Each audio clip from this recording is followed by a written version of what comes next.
Olá, eu sou a doutora Flávia Pinto Gemin, cardiologista e psiquiatra, e hoje nós vamos falar sobre um tema na área de cardiologia, que é sobre hipertensão arterial sistêmica. No primeiro vídeo, eu vou falar sobre conceito e diagnóstico. No segundo vídeo, a gente vai falar sobre tratamento, né? Para que o vídeo não fique muito longo. Vou usar termos mais leigos, tentar explicar de uma forma mais simples para que as pessoas tenham um melhor aproveitamento da aula. Bom, falando sobre hipertensão arterial sistêmica, o que é a hipertensão?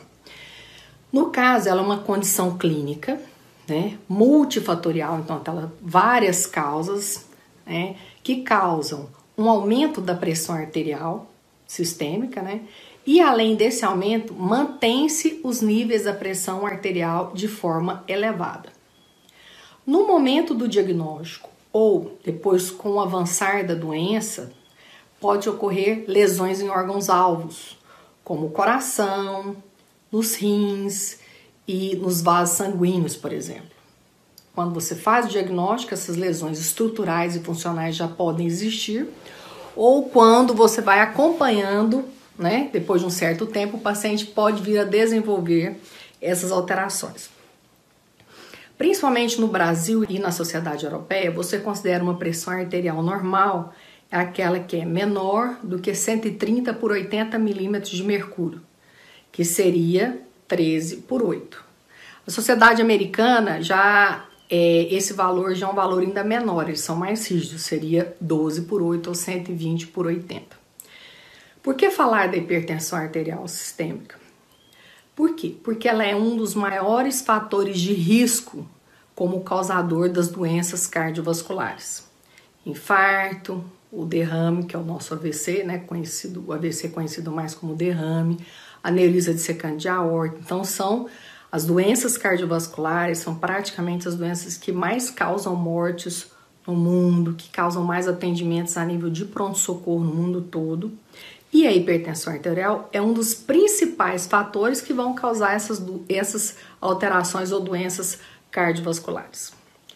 Bom, em termos de epidemiologia, mais ou menos, a gente fala que epidemiologia é a porcentagem da população que tem a doença. Em termos de porcentagem, mais ou menos 1/3 da população brasileira tem hipertensão arterial. Então, por exemplo, de cada 3 pessoas, uma teria hipertensão. E o que acontece? Os pacientes idosos são mais acometidos, né? Dos idosos, praticamente 60% deles têm quadro de hipertensão arterial. Em relação ao sexo feminino e masculino, o masculino tem um pouquinho mais você encontra mais hipertensão em homens que nas mulheres, apesar de que essa diferença é muito pequena. É quando você fala assim, mas para que fazer o diagnóstico? Para que fazer tratamento? Por quê? Aí nós vamos. É a coisa mais importante que eu acho que as pessoas têm que entender com essa aula. O que acontece? A hipertensão arterial, como eu havia falado, além dela poder ter uma grande chance de provocar eventos agudos. O que é um evento agudo? É um evento rápido, um evento de urgência, de emergência que leva o paciente ao pronto-socorro. Que seria hipertensão, infarto, aneurisma dissecante de aorta, que pode ser fatal ou não. Então o paciente, ou ele às vezes pode não ir a óbito, não morrer, mas não sendo fatal, muitas vezes ele fica com sequelas, então ele fica com a vida limitada, muitas vezes é caso de incapacidade, de caso de aposentadoria. Então tanto ela causa eventos agudos, urgentes, vamos correr para o hospital e tal, quanto eventos a longo prazo. Então o hipertenso não tratado, a longo prazo ele pode também ter o quê? Alteração renal, então ele tem uma insuficiência renal crônica que vai fazer com que os rins deles tenham um prejuízo, de forma que esse paciente depois tenha que ir para uma máquina de hemodiálise, problema cardíaco como insuficiência cardíaca, né, o coração não trabalha da mesma forma, problemas de fundo de olho levando a problemas de visão. Então o problema da hipertensão ela é muito grave no sentido de causar eventos agora, vamos correr pronto-socorro? Ou a longo prazo, investigando, ele vai dando alterações estruturais e funcionais nesses órgãos que a gente falou que são órgãos muito importantes, coração, rins, visão, vaso, etc. Então o que acontece? É muito sério. E uma coisa, por que tratar e por que saber da patologia? Porque muitas pessoas, elas não tratam também porque são assintomáticas, elas não têm sintomas.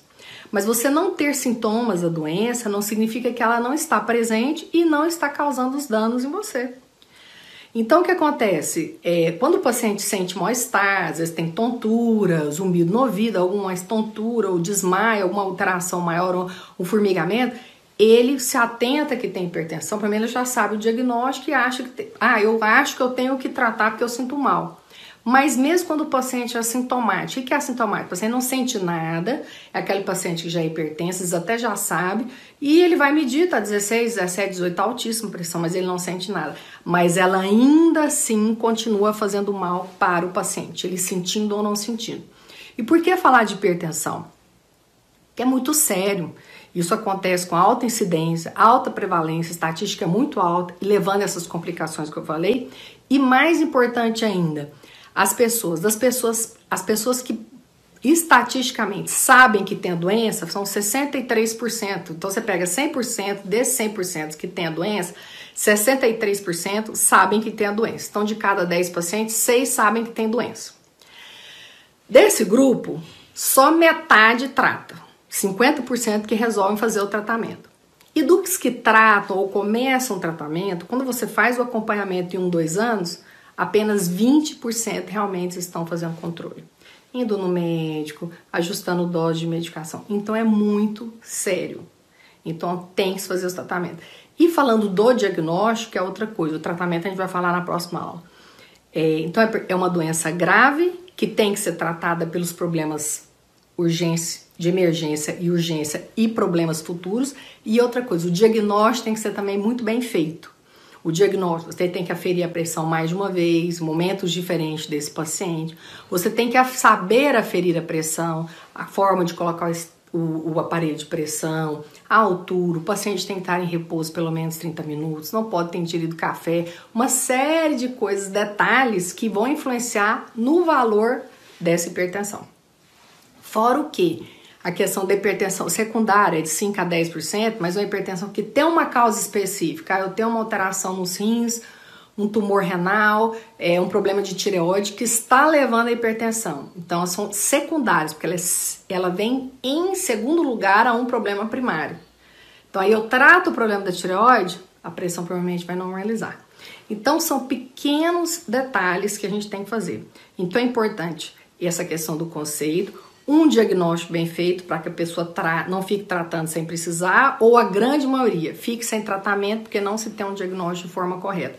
Nem que para isso também você tem que, além da história do paciente, o exame físico que o médico faz, ele lança a mão de exames, como o mapa, que é aquele que aperta o braço, o paciente leva para casa para monitorizar a pressão em casa com o aparelho 24 horas, ou aquele que é a medida residencial, o paciente vai medindo e vai anotando essas medidas. Com tudo isso, esses exames, consulta no médico, etc., você vai definir se o paciente é hipertenso. E a partir do momento que foi definido isso, vamos buscar o tratamento, que nós vamos falar numa próxima aula. Combinado? Obrigada, até o próximo vídeo.